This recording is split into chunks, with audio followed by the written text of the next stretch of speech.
Hey, it's Wednesday, and today I'm talking about how to overcome crippling fear. Now, fear is one of those emotions which I must admit I'm really familiar with. And as you probably know, it is one of those emotions that keeps you paralyzed if you allow it to really grow within yourself and stops you from really living the life that you truly, absolutely desire, as well as actually truly enjoying those moments in life that you could be totally doing. Now, the reason why I'm so keen on ensuring that fear does not stay between you and your dream is because I know that you are a person who really wants to make a difference in this world. And if you have received a gift, if you received an idea, then it'll be such a sad fate that you get to the end of your life and you're looking back, and instead of saying, oh my goodness, I achieved, I fulfilled, it's all about regret of all the things you didn't do simply because there was fear. Now, fear could be defined as false evidence appearing real. And if you think about the things that you're afraid of, the mere fact that you're afraid of them sometimes actually indicates that they don't exist yet. However, that doesn't really matter because, of course, you made all of that story in your head, so it's really real for yourself. I'm going to share 4 tips on how you can overcome fear today.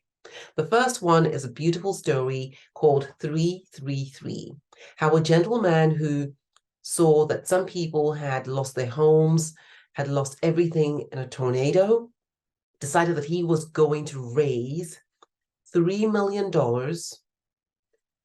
in 3 hours, 3 days from the day he declared it. And when he shared that, many people said, of course you're crazy. How can you possibly do that? But he knew something. He knew something they did not. And that was the law of polarity. If you are aware of the reasons why something is impossible, of the difficulties, then you are also aware of how it is possible. I'll repeat that. Every time you have a dream, you have a thought, you have an idea, you have a vision, and you think, oh, that's not possible. I couldn't possibly do that. And these are all the reasons. Awesome. There is the absolute solution and possibility for you in your realm of possibility. So what he said was this: we're going to start and we have our goal, $3 million in 3 days, 3 hours. Within 3 hours, $3 million are going to be raised.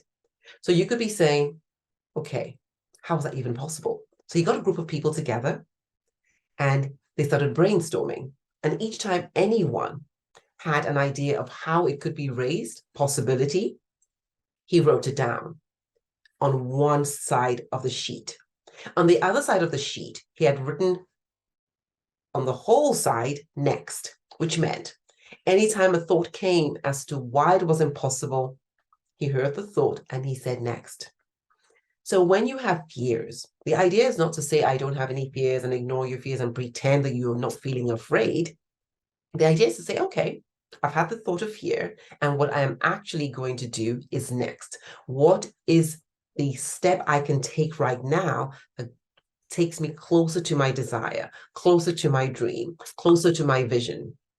Because it's possible to dwell on all the reasons why something you desire is not possible. However, is that the kind of life you want to lead? I bet it's not.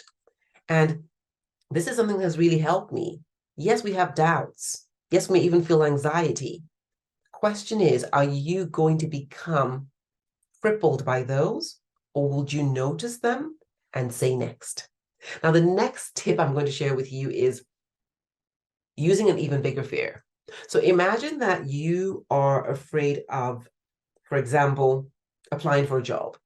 And the reason you're afraid of applying for that job is because you feel that if you apply, you may not be good enough, you may be rejected. You don't want to get hurt. We're human. Nobody wants to get hurt. I get it. I truly do. And I think my perfectionists are very, very aware of this kind of fears, where you're not even aware of your worth, and you're not aware of all your credentials, you're not aware of what an amazing human you are and how your skills will be so valued by everybody else, that you're so worried about all those tiny little details that you see and believe others are focusing on as well. But let's park that. Let's assume you feel that fear, own the fear. Now, this tip is really important. You then go to say, okay, what if for every single opportunity I had in my life, I refuse to move forwards? I continue to say, no, I can't actually apply. No, I can't ask for the opportunity. No, I can't. No, I can't. No, I can't. What would my life look like in 5 years, in 20 years? What will my finances be like? What will my health be like? What will my relationships be like? What will my fulfillment be like? Would I have done anything I actually wanted to do if I was not able to open my mouth and ask and open doors? If I stayed small and stayed in my comfort zone, will I ever grow? And if I really stay in the zone I am in right now, will I not get to the end of my life and look back and have nothing but regrets? So that's also one fear you could have. Nobody wants to get to their lives and have nothing but regrets. No one wants to get to the in 5 years and think, oh my goodness, if only I had opened my mouth and asked for that promotion. If only I had opened my mouth and asked for that opportunity. So when you have a fear, own it, but think of something bigger, something so big you're thinking, you know what? This is a baby fear. I'll do this. It's a technique you may want to try. Now, another technique that you may want to try is what I call starving your fear of oxygen. Now, if you look at fire, for example, fire is, could look scary, could look beautiful. It depends on your relationship with fire. But there is one thing that fire cannot do without, and that is oxygen. And when you look at those fire eaters, they're very, very swift in their actions. They're not dilly-dallying and putting the fire and tasting and checking. No, they get the fire and they put it down their mouth, they pause, and then they bring it out.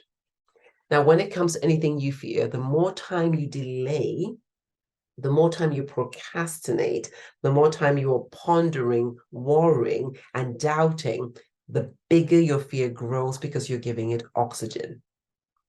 And so, you know how when you have cold water and you say, okay, I'm just going to dive in. Well, you've done it. It's done. It's actually done. But if you're dipping your toes and you're not so sure, you probably would not go in because you've given yourself all the proof that, oh, it's too cold, it's too uncomfortable, I couldn't possibly do this, etc., etc., etc. So if there are things that you fear, and it's something that is important in order for you to really make the difference you want to make in the world, then I invite you to pick up your phone, to write that email right now, to ask that person that question, whatever it is, go and do it.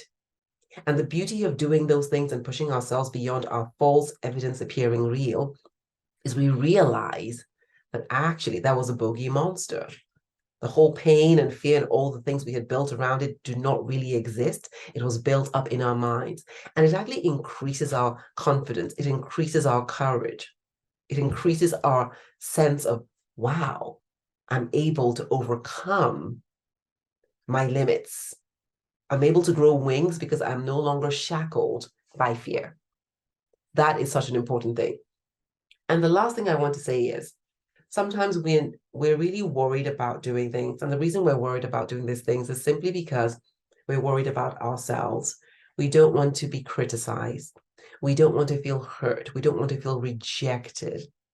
Now, yes, we're human. However, all of those things are all about us. If you have any mission that you truly believe is important in the world and you focus only on those things, then you will never show up and serve. You will never show up and shine because you'll be so worried that people will see you and criticize you and you're avoiding hurt and pain. If, however, you park all of that for 1 second and say, okay, that's true, I don't really want to be hurt and I don't want to be rejected and all of that. And it's true, right? We're not going to deny it. Who wants to be? However, my real priority right here is that X number of people no longer have to suffer because they're hungry. X number of people no longer have to suffer because they have low energy and do not know how to support themselves with their health. X number of people no longer have to suffer because they're just living lives they tolerate instead of really truly stepping into lives they celebrate. Whatever it is your mission is in the world, when you focus on that and you step into love, and you step into service, and you step into knowing that this gift was given to you so that you could then give it to others, You're no longer focused on your fear. You're no longer focused on yourself. You're so stepped into love and desire to serve that fear is no longer on the table. And even if there might be a little fear, which is fine, that's where courage is activated. And courage is activated because there's something important that you're focused on. So when you're focused on the fear and anxiety, just note, this is about me. This is about self-protection. But there's something more important than that, because if I spend my life avoiding pain and avoiding hurt and rejection, then I will really never step up, shine, and serve. And it'll be such a pity because more people will suffer for longer than they needed to do because I am not showing up. So I hope those have supported you. The first was a 3-3 method. It's really, really important. If anything comes up that is not aligned with taking you towards your goal, next. The second was basically use a bigger fear. So yes, you have a fear right now. However, what is even worse in your mind, right? What is worse that you're like, okay, you know what? That is certainly not an option. And I'll give you an example. I was doing this 75-day challenge, and I think I got to day 30 or so, and I was like grumbling and I wasn't really, really interested. And I just like didn't really want to do the thing for the challenge, let's be honest. And when I thought of the idea of starting all over again, because in that challenge, if you'd missed one day and didn't do it properly, you started again. You know what? I got up and I did what I had to do because there was no way I was starting again. Well, that's a good example. Now, the other thing is basically starving your fear of oxygen. So you have the fear and you like, I'm doing it now. I'm jumping into the deep. I'm just jumping in deep. I'm not going to be dipping my toes and checking it out and getting prepared and all the other excuses. I'm picking up the phone. I'm writing the email. It's done. Okay. And the last one is really be outward focused. Because when we are not focused on protecting ourselves and basically avoiding pain, then we're going to be focused on showing up, serving open-heartedly with courage, and that is when the world lights up because you have chosen to shine your light as opposed to dim it by hiding. In any case, I'd love to hear your comments. Does any of these resonate? Which of these are you going to be actually implementing? Love and light, and I'll see you soon. Take care.